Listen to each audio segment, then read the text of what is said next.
Magandang araw sa inyo, Sir Kano, at sa lahat na nakikinig ng channel na ito. Ako si Ramon, na ngayon ay isang manager sa isang BPO mula sa Cebu. Nais ko lang pong ibahagi sa inyo ang aking kwento. Nang minsan naging census surveyor ako sa isang bayan sa Visayas. Fresh graduate ako noon sa kursong social work. Kaya nung nakita ko na naghahanap sila ng surveyor, kinuha ko ng pagkakataon na mag-apply. At sa awa ng Diyos ay natanggap ako. Ipinadala ako sa isang liblib na bayan sa Negros, Cercano. Ayon sa mga kwento-kwento ay marami di umanong mga aswang na naninirahan sa lugar na ito. Ngunit sa pagiging desperado ko upang makakuha ng work experience ay pinagsawalang bahala ko na lang ito at tumuloy sa bayan. Hindi ko inasahan na ang aking paglalakbay sa liblib na baryong ito ay magiging bangungot na magbabago sa aking buhay magpakailanman.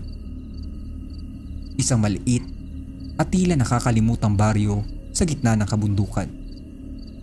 Hindi ito nakikita sa karaniwang mga mapa. Sinabi ng mga nakakatanda sa aming opisina na kakaunti ang nakakaalam ng baryo. Kaya't perpekto ito para sa aking misyon, ang magtala ng populasyon. Isang araw lang dapat ang kailangan, pero ang baryo na ito ay may lihim na hindi ko inaasahan. Sa paglalakbay na ito ay nakasama ko si Mang Nardo, isang lokal na gabay na tila may alam sa bawat sulok ng kabundukan. Hindi siya makabasag pinggan, pero may kakaibang tingin ang kanyang mga mata. Bago kami maglakbay, pinayuhan niya ako na huwag manatili sa baryo na magdamag. Nung tanungin ko kung bakit, tanging sinabi niya lang ay, "Hindi lahat ng bumabalik mula roon na nakakaligtas. Mabuti pa, bilisan mo ang iyong ginagawa. Huwag kang masyadong magpapatagal doon." Inisip ko na isa lamang itong babala para sa mga dayo. Karaniwang taktika ng mga lokal upang takutin ng mga tagalabas. Pero habang mas lumalapit kami sa baryo, parang hindi ko maiwasang maramdaman ang bigat ng hangin. Ang mga puno sa paligid ay tila nagiging mas matataas. Ang liwanag ng araw ay dahan-dahang nawawala sa pagitan ng mga sanga. Pagdating namin sa baryo, napansin ko agad na kakaiba ito. Masasabi kong medyo kalmado. Walang ingay ng mga tao, di walang masayang tawanan ng mga bata. Tanging ang mga anino ng mga residente ang aking nakikita sa bintana.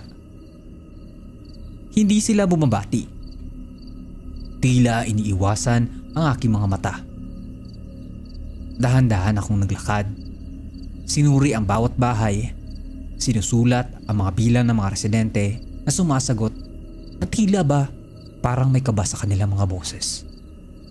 Sa gitna ng lahat na ito, napansin ko ang isang dalagang nakatayo sa isang kubo malapit sa gubat. Siya lang ang kakaiba sa lahat. Kasi sa halip na magtago sa loob, siya ay nakatingin sa akin. Matangkad, maputi at may mahabang buhok na parang umaalon sa hangin. Tila ba may kakaibang kislap ang kanyang mga mata na hindi ko maipaliwanag. Lumapit ako sa kanya at bumati, Sir Kano. "Magandang hapon, Miss. Ako po'y nagtitipon ng datos para sa census. Maaari ba kitang tanungin?" Ngumiti siya, Sir Kano. Isang ngiting hindi ko mabasa. Tila may malalim na lihim na nakatago sa likod nito. "Ako si Maria. Pwede mo akong tanungin pero may mga bagay na mas mabuting hindi mo na dapat malaman." Ani ng dalaga. Napakunot noo ako, Sir Kano. Hindi ko siya maintindihan.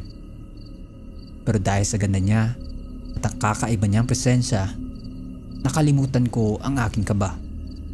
Habang siya nagsasalita, hindi ko maiwasang humanga sa kanyang bawat kilos. Tila ba may kakaibang alindog na hindi ko kayang tanggihan.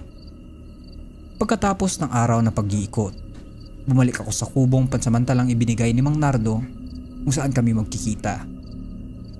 Habang nagpapahinga ako, Sir Kano, ay paulit-ulit kong naiisip si Maria. Ang kanyang mata, ang kanyang ngiti. Para bang may tinatawag mula sa loob ng aking isip. At siguro ay dahilan ng pagod. Nakatulog ako at ang pagising ko ay mag-aalas 6 na ng gabi. Kaya tumakbo ako at nilibot ang baryo. Nagbabaka sakaling mahanap si Mang Nardo. Walang ilaw ang baryo. Tanging liwanag ng buwan ang nagbibigay ng ilaw sa akin. Laking gulat ko na makita ko si Maria sa may gilid ng gubat. Tila naghihintay. Lumapit ako sa kanya at para bang ang buong mundo ko ay naglaho sa bawat takbang papunta sa kanya. Alam kong gusto mong malaman ang mga lihim ng baryo, Ramon. Napakunot noo ako, Sir Cano. Hindi ko maintindihan, Maria. Anong ibig mong sabihin? Ngumiti siya. At sa sandaling iyon, naramdaman ko ang bigat ng kanyang presensya. Ang malamig na hangin ay tila ba bumalot sa aking buong katawan. May mga bagay na hindi mo dapat malaman. Ngunit sa iyong pagdating dito, may dahilan kung bakit kita hinayaan. Ani ng dalaga. Bago ko pa siya tanungin kung anong ibig niyang sabihin, naramdaman ko ang kakaibang init mula sa kanyang kamay na humawak sa akin. Para bang lumulubog ako sa isang malabangungot na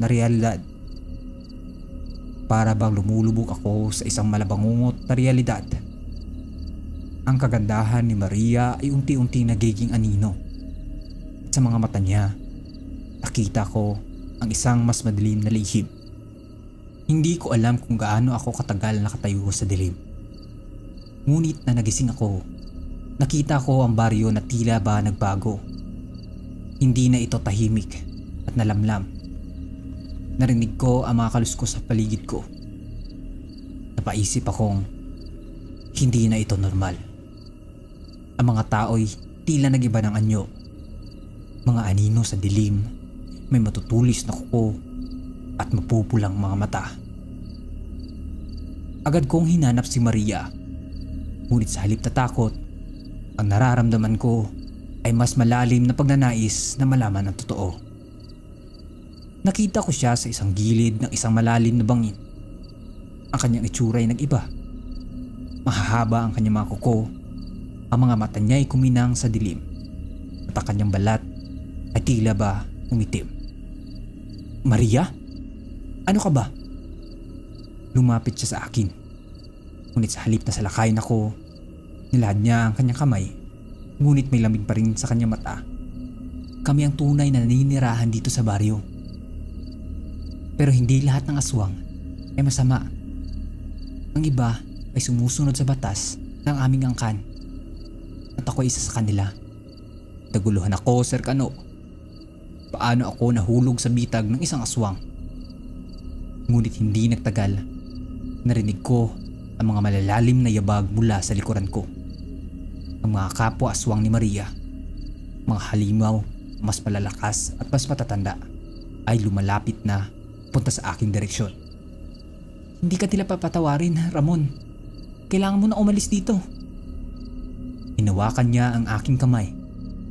Sa kabila ng takot na pagkabigla, hinayaan ko siya ang magturo ng daan. Tumakbo kami papunta sa madilim na kagubatan, palayo sa baryo. Sa likuran namin, naririnig ko ang mga ungol at hiyaw ng mga aswang na naglalakad sa likod ng mga puno. Habang tumatakbo kami, hindi ko maiwasang magtanong. Bakit mo ako tinutulungan? Hindi ba isa ka na rin sa kanila? Huminto si Maria saglit. Humarap sa akin. May luha sa kanyang mga mata. Hindi ko pinili ang buhay na ito. Hindi ko gusto maging aswang, Ramon. Pero dahil sa sumpa ng aming mga angkan, wala akong magawa. Pero ikaw, Ramon, may pagkakataon ka pa para makaligtas. Kaya tumakbo ka. Nang malapit na kami sa gilid ng baryo, naramdaman ko ang malamig na kamay ni Maria. Na dahan-dahang bumitaw sa akin. Nang lingunin ko siya, nakita ko siyang humarap sa mga aswang na paparating. Nakita ko ang kanyang anyo. na nagbago muli. Tila handa siyang labanan ang kanyang sariling lahi para lamang bigyan ako ng pagkakataong makatakas. "Tumakbo ka na, Ramon! Huwag mo na akong balikan!" Wala na akong magawa kundi sundin ang kanyang utos. Tumakbo ako sa dilim ng kagubatan. Iniwan si Maria na lumaban sa mga nilalang na tulad niya.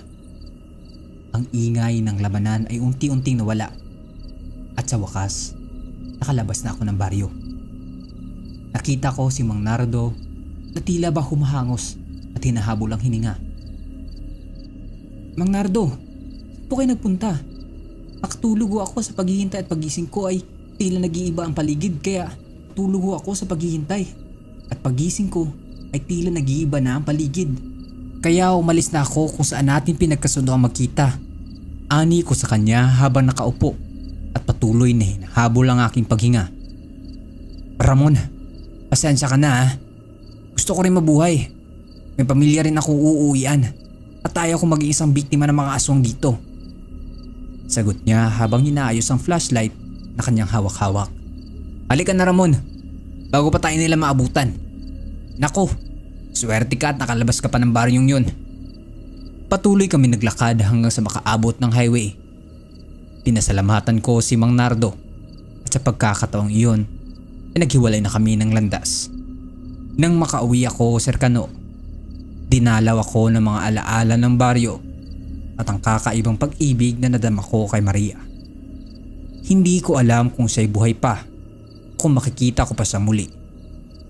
Pero sa bawat gabi, tuwing ako'y nag-iisa, naririnig ko pa rin ang mga bulong sa hangin.